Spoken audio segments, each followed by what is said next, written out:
റസൂലിനോട് സഹാബത്ത് ചോദിക്കുകയാണ്, എങ്ങനെയാണ് റസൂലേ തങ്ങൾക്ക് ഞങ്ങൾ സലാത്ത് ചെല്ലേണ്ടത്?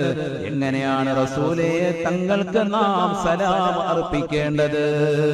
ഹബീബന റസൂലുള്ളാഹി സ്വല്ലല്ലാഹു അലൈഹി വസല്ലമ തങ്ങൾ പറയുകയാണ്, ഖൂലൂ നിങ്ങൾ പറയണേ, അല്ലാഹുമ്മ സ്വല്ലി അലാ സയ്യിദിനാ മുഹമ്മദിൻ വഅലാ ആലിഹി വസഹ്ബിഹി വസല്ലം. അല്ലാഹുവേ ഞങ്ങളുടെ നേതാവാകുന്ന മുഹമ്മദ് നബിയുടെ മേൽ സലാത്ത് സലാമുകൾ ചൊല്ലണേ, നീ അർപ്പിക്കണേ അല്ലാഹ്. നിന്റെ രക്ഷയും നിന്റെ ഗുണവും ആ മുത്തുനബിയുടെ മേൽ നീ സദാ വർഷിക്കണേ അല്ലാഹ്. തീർന്നില്ല, പ്രവാചകരുടെ കുടുംബാദികളുടെ മേലും ആ പ്രവാചകന്റെ സ്വഹാബത്തിന്റെ മേലും അനുയായികളുടെ മേലും നീ വർഷിക്കണേ അല്ലാഹ്.